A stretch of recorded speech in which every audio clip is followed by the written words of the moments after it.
No. Sorry. Obama was a communist and a Muslim. If you're going to shoot through a purse, aim the firearm, not the purse.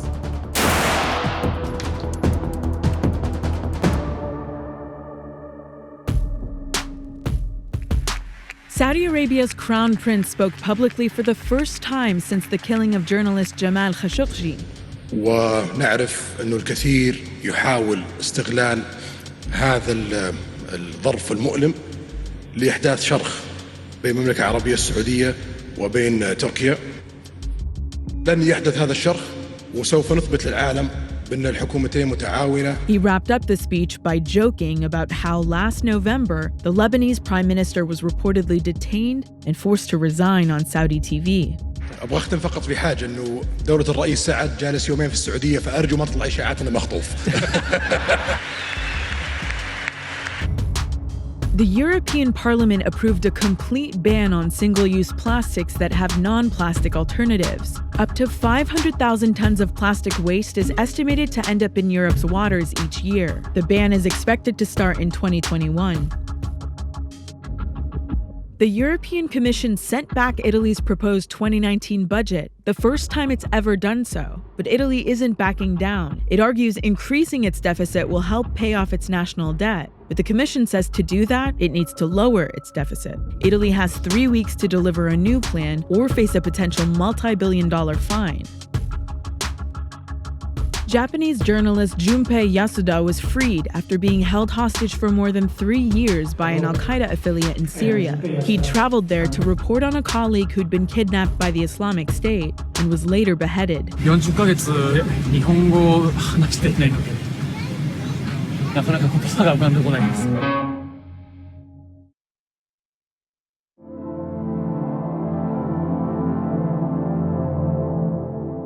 Packages containing improvised pipe bombs were sent to the homes or offices of at least 5 high-profile political figures within the last 48 hours. It started on Monday with George Soros. Last night, the Secret Service intercepted packages addressed to Barack Obama and Hillary Clinton. And this morning, 2 more were found. One at the office of CNN in New York, addressed to former CIA Director John Brennan, and another in Florida, meant for former Attorney General Eric Holder. All of the targets were prominent critics of President Trump. The return address on each package listed Debbie Wasserman Schultz, the Democratic Congresswoman from Florida and former chair of the Democratic Party. According to law enforcement officials, the bombs did appear to be functional, if rudimentary.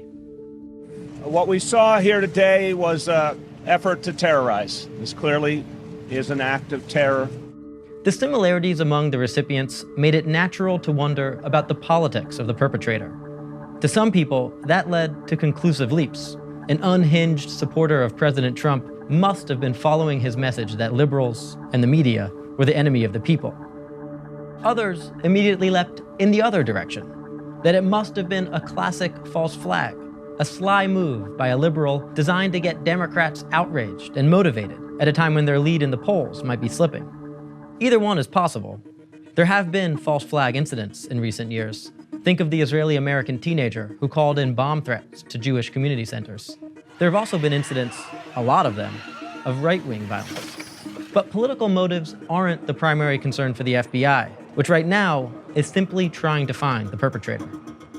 I want to assure you that the reason we are here, because the totality of the federal, state, and local authorities will investigate this thoroughly and follow every lead. It could take a while. Last week, federal authorities tracked down a man who allegedly sent what initially appeared to be ricin to the Pentagon in less than 48 hours. But the Unabomber eluded the FBI for 17 years, and it took 8 years to track down the man thought to be behind the 2001 anthrax mailings. And that might not even have been the right guy. Bomb cases can be unpredictable, particularly if the bomb maker is good. But that's not necessarily what we're dealing with here. The bombs themselves seem low-tech. They look like cartoon versions of a pipe bomb. They were packaged clumsily in simple yellow envelopes with an abundance of American flag stamps and with address labels littered with typos. And 2 of them went to people with some of the highest levels of mail security in the world, where there was practically no chance it would ever get to them. All that suggests if the goal of the bomber was to successfully injure the person the packages were meant for, they probably couldn't have done much worse. But if their goal was to drive the news cycle, to create more division and outrage ahead of the midterms, they couldn't have wished for more. Yes, that's right.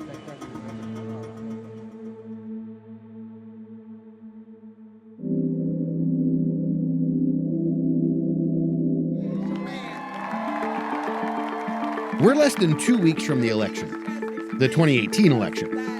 And the guy who disrupted the Democratic Party in 2016 is sounding a lot like, well, 2016. When working people and young people don't vote, right-wing Republicans and billionaires win. Bernie Sanders doesn't change. That's what his supporters love about him. What has changed is a lot of Democrats now consider Bernie part of the mainstream. The next 2 weeks will be, in part, a test of how smart an idea that is. Sanders is currently stumping for candidates all across the country.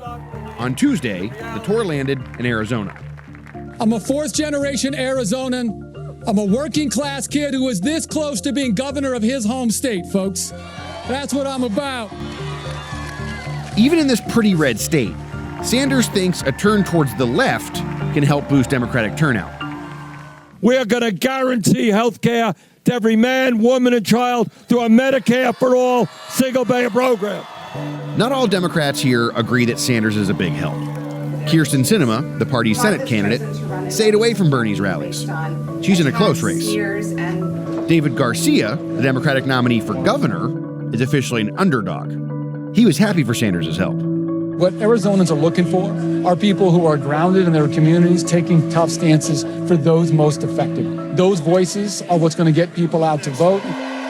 President Trump is also trying to boost turnout by going back to his familiar fear and loathing playbook. The Democrat Party is openly encouraging millions of illegal aliens to break our laws, violate our borders, and overwhelm our nation. There's a sense of deja vu to all this. Thank you all very much. Donald Trump is on the trail talking about the border and racially charged stuff. The last time that happened didn't go that well for Democrats. Does this feel different than then? I'll tell you, I think there is a good chance the Democrats will do very well. I think there's a good chance that they will take back the U.S. House, maybe even the Senate. But it will not happen, and this I absolutely believe. People sit back and say, oh, there is this wonderful blue wave, I don't have to do anything. People are going to have to work overtime and triple time to make it happen. If this doesn't work, if Democrats come up short this time, does that mean progressives are in a bad shape in 2020? Sorry. Not going to speculate about what if. Right now, all I can tell you is that I am working as hard as I possibly can to see that we end one-party rule in Washington. I will talk to you, be happy to talk to you after the election.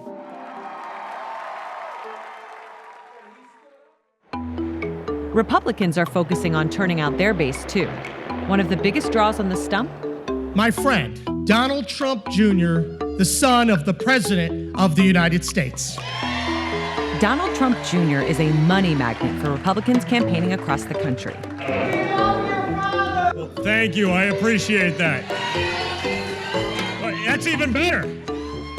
But why are people coming out to see him? Are they there for the man himself? Or there because they just really love his dad? My son, Don. Where is Don, by the way? Is Don here? Where is Don? Where's my boy? After his father's nomination by the GOP, Jr. started making campaign appearances at his dad's side. He's going to fix the mess, he's going to cut the nonsense, and he's going to make America great again. Now he's out campaigning on his own. West Virginia Senate candidate Patrick Morrisey is struggling in the polls, and Don Jr. is stumping in towns big and small to see if he can help. We're not the liberals. We don't have the media shilling for us. You know, we're never going to be in a fair fight. We're in this with one arm tied behind our back. But that's okay, because we're right. Here in Inwood, more than 200 people came out to support Morrisey, and also to get a piece of the Trump experience. I think Donald Trump is the greatest president in my lifetime. And I think he's got the prettiest wife and the prettiest first lady we've ever had. Is there anything specific about Trump Jr.? If Ivanka were here, would you be just as excited, or Eric? Yes, I would. Any member of the Trump family I'd like to see. Yeah? Because I love them all. It doesn't hurt that Don Jr. is accompanied by former Fox News host and current girlfriend, Kimberly Guilfoyle. who's a conservative star in her own right. We want somebody that is going to support our president, that loves our flag, loves our country, our military, our veterans, our law enforcement, and somebody who's going to vote to build the wall. People love Don Jr. and Kimberly especially. They seem to be sort of like power couple coming to our little state. Kimberly, do you guys think you're cooler than Kanye and Kim? Who could be that cool? But the voters in Inwood don't just think that Kim and Don are cool. They think they share their values. Donald Trump's wholesome. What makes you think he's wholesome? Because he mentioned God in his inauguration. He also didn't go to church before he started running for president. Does that any way affect your opinion? Obama had a breakfast for the Muslims. Obama was a communist and a Muslim. Being Muslim isn't bad either, so. I think he's a bum. He never had any job. I am curious to get to the essence of why you think the Trumps are wholesome. That's not the word I would use, but I really think they are a classy family. I like what they represent. I like them. I think they're good people. The Trumps are something else, too. Really good at defining their opponents as not good people. Joe Manchin, he tried for 1 second to stand up, to clap about all-time low unemployment numbers. And what happened?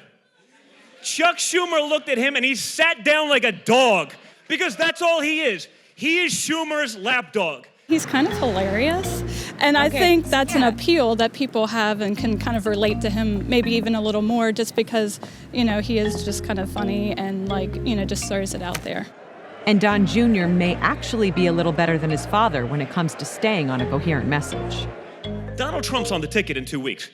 Make no mistake about it. If you're gonna vote for him in 2020, get out and vote for him in 2 weeks. Get out, help Pat win this race.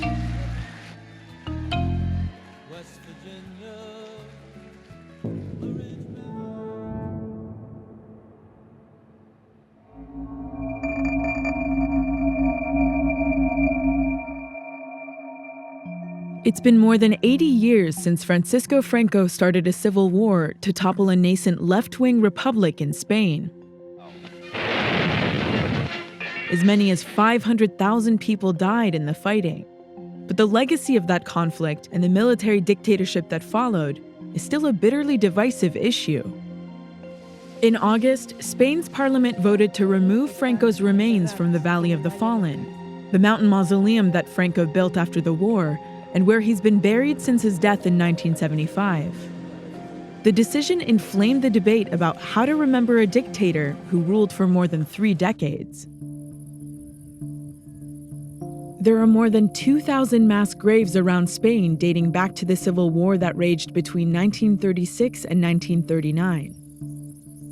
En España todavía hay 114.226 personas desaparecidas, arrojadas en cunetas, arrojadas en lugares anónimos donde 114.000 familias no pueden llevar flores. An organization called the Association for the Recovery of Historical Memory is dedicated to uncovering them. Fíjate, este punto más o menos viene a ser aproximadamente aquí, o sea que la esquina de la antigua iglesia quedaría por aquí.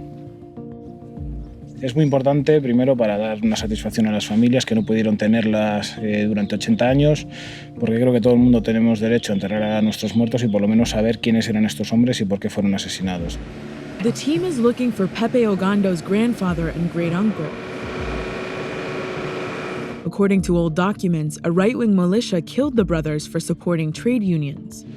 Una de las cosas más importantes que voy a hacer en mi vida es tanto si lo encuentro como si no, para mí es importante dignificar su figura y creo que se hará un sentimiento compartido por toda la gente que tenga antepasados en la misma situación. Addressing that lack of closure is one of the reasons the government says it wants to exhume Franco's remains and return them to his family. Sacar a Franco del Valle de los Caídos es una obligación democrática. Si creemos que en España, queremos que en España haya una democracia plena, un fascista, un dictador, un asesino no puede tener un lugar privilegiado. Franco built the Valley of the Fallen to entomb the remains of more than 33,000 people on both sides of the conflict. He saw it as a gesture of reconciliation. His opponents see it as an enduring symbol of fascist rule.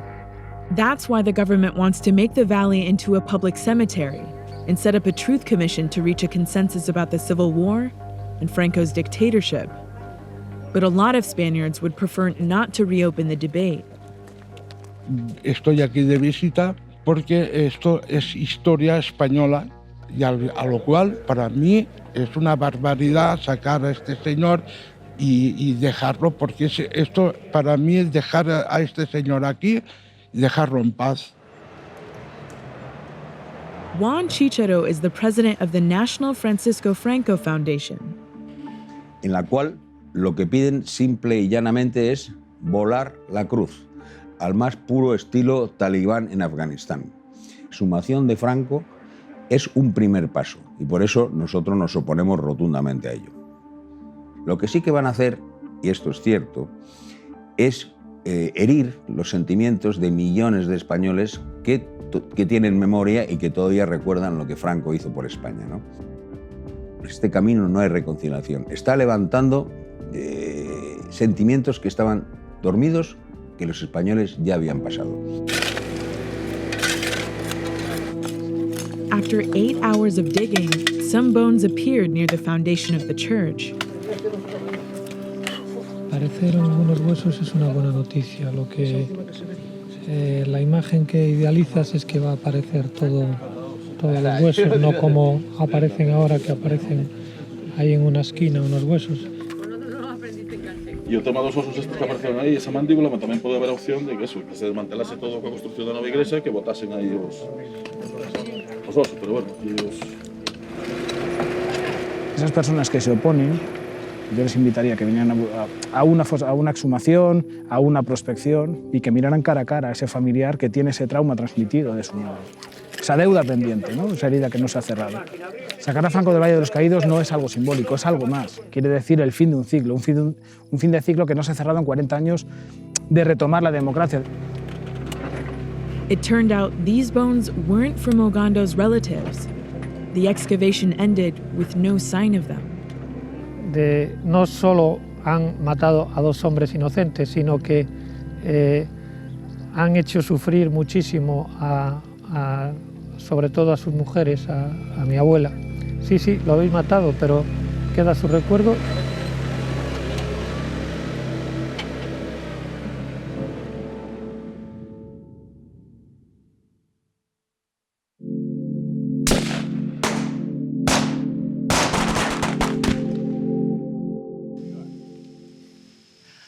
My name is Charlie, and I play the trumpet and shoot a gun. I'm too sexy with my gun, too sexy having fun, here with my gun.